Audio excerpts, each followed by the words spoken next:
Welcome to everyone. Today we are going to discuss regarding disorders of external ear.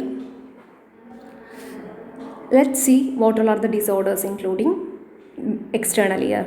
Usually ഏതൊക്കെയാണ് നമ്മളെ external ഇയറിന് വരാൻ സാധ്യതയുള്ള അസുഖങ്ങളെന്ന് നിങ്ങൾക്കറിയാമോ? One is otitis externa, common ആയിട്ട് കണ്ടുവരുന്ന ഒരു അസുഖമാണ്. Then furuncle of external ear, then cerumen impaction, then foreign bodies in the external ear. Foreign ബോഡീസിൻ്റെ സ്പെല്ലിങ് നിങ്ങൾ എഴുതുമ്പോൾ ശ്രദ്ധിക്കുക, 2 R ഇല്ല എന്നുള്ള കാര്യം കേട്ടോ. അപ്പോൾ otitis externa, furuncle of external ear, cerumen impaction and foreign bodies in the external ear. These all are the common disease condition which is affected in the external ear. External ഇയറിൽ common ആയിട്ട് കാണുന്നത് otitis externa, furuncle, cerumen impaction and foreign bodies ആണ്. അപ്പോൾ in this class we are going to deal with otitis externa. Otitis എക്സ്റ്റേണലിനെ പറ്റിയിട്ടാണ് നമ്മൾ ഈ ക്ലാസ്സിൽ സംസാരിക്കാൻ പോകുന്നത്. Otitis externa is A inflammation of the external year canal and is also known as external otitis and swimmers year. Swimmers year ആയിട്ട്, അതായത് അങ്ങനെ അറിയപ്പെടുന്ന ഒരു അസുഖം എന്ന് പറയുന്നത് ഓട്ടൈറ്റിസ് എക്സ്റ്റേണ ആണ്. That is A one word, one mark question. ഏതാണ് സ്വിമ്മേഴ്സ് ഇയർ എന്ന് ചിലപ്പോൾ ചോദിച്ചേക്കാം. This is the definition of otitis externa. It is an inflammation, typically infectious disorder of external ear, and this is a disorder of external ear. Usually it is classified in a variety of ways. It can be classified on the basis of area involvement and on the basis of etiology and on the onset of disorder. അങ്ങനെ 3 ആയിട്ട് നമുക്കിതിനെ classify ചെയ്യാം. On the basis of area of ഇൻവോൾവ്മെൻറ്റിൻ്റെ അകത്ത് again divided into 2 types, that is localised furunculosis and malignant type. അങ്ങനെ area ഇൻവോൾവ്മെൻറ്റിൻ്റെ അടിസ്ഥാനത്തിൽ നമുക്ക് 2 ആക്കി തരംതിരിക്കാം. One is area localised, that is furunculosis, then next one is malignant. Then on the basis of aetiology it may be bacterial, viral and fungal. And on the basis of the onset of disease, it can be divided into acute otitis externa and chronic otitis externa. These all are the types. The next one is we can move to causes. എന്തൊക്കെ causes നോക്കാം. Excessive moisture in year canal. നമ്മൾ definition പറഞ്ഞപ്പോൾ തന്നെ അതിൻ്റെ other നെയിമായിട്ട് swimmers year എന്ന് പറഞ്ഞപ്പോൾ തന്നെ നമുക്ക് അതിനകത്ത് നിന്ന് അണ്ടർസ്റ്റുഡ് ആണ്. This is A disease or inflammation caused by excessive moisture in the ear canal. Then dermatological diseases like seborrhea, psoriasis also lead to this otitis externa. The next one is swimming in contaminated water. This is the main cause of this otitis externa, and cleaning the ear canal with any objects. എല്ലാവർക്കും ഉള്ളൊരു ശീലമാണ് earbuds ഒക്കെ വെച്ചിട്ട് year canal clean ചെയ്യുന്നത്. സത്യം പറഞ്ഞാൽ അങ്ങനെ ചെയ്യാൻ പാടില്ല.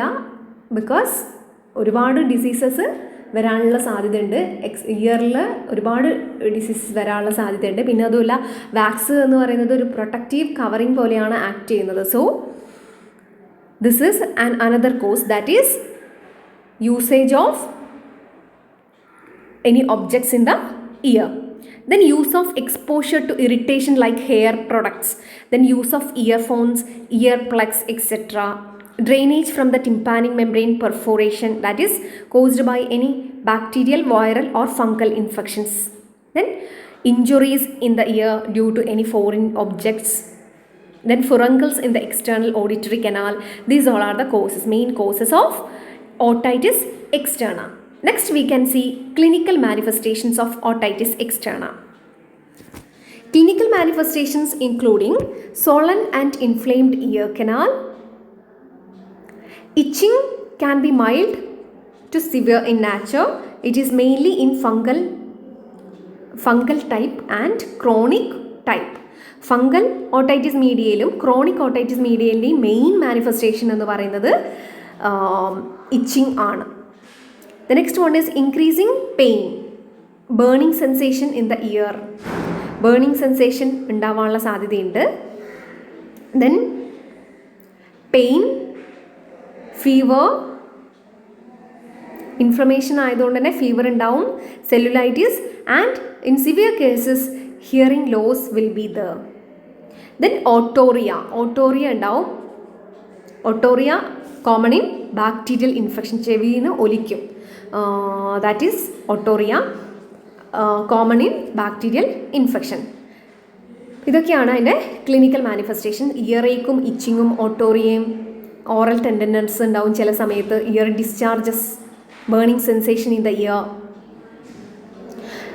Increasing pain during jaw movement like clenching teeth clench ചെയ്യുന്ന സമയത്തൊക്കെ നന്നായിട്ട് പെയിൻ, ചെവിയിൽ വേദന അനുഭവപ്പെടും. അതാണ് ഇതിൻ്റെ മാനിഫെസ്റ്റേഷൻസ് എന്ന് പറയുന്നത്. Next we can see what all are the diagnostic features or measures of this otitis media.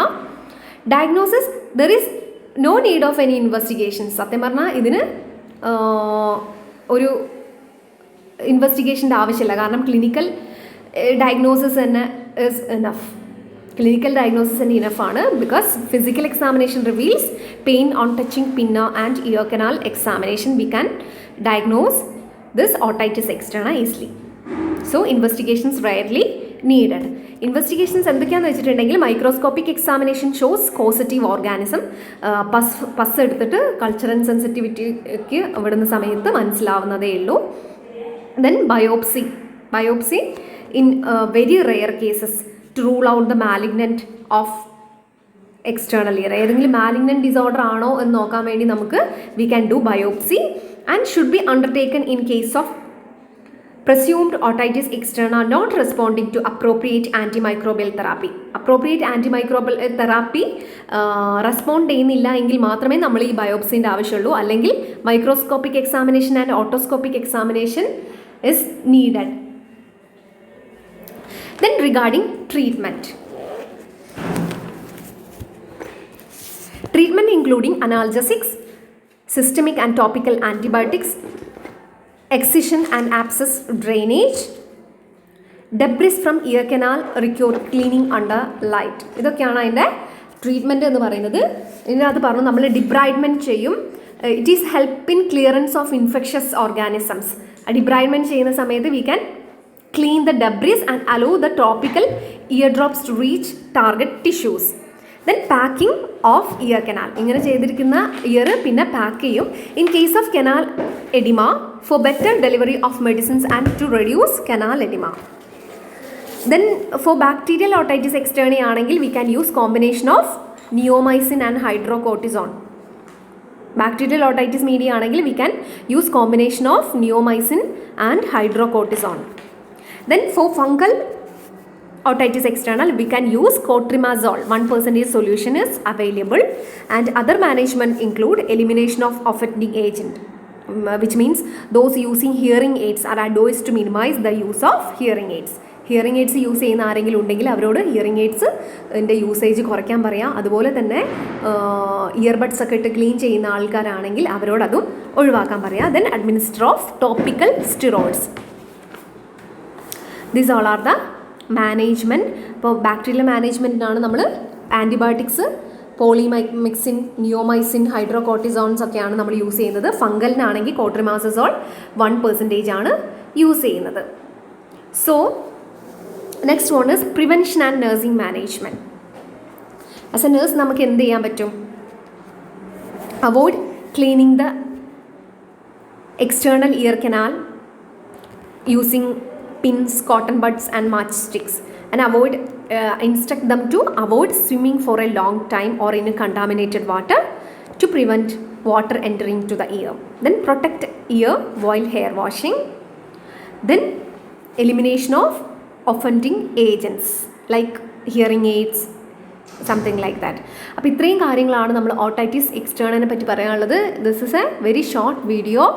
And otitis externa is A inflammation of ear canal, external ear canal, and is also known as external otitis and swimmer's ear. So this all about this otitis externa. ഇപ്പോൾ disorders of external ഇയറിൽ ഒന്നാമത്തെ കണ്ടീഷനാണ് otitis externa എന്ന് പറയുന്നത്. So in this video we have covered an overview of otitis externa. With this come to an end of this video. Thank you for watching this.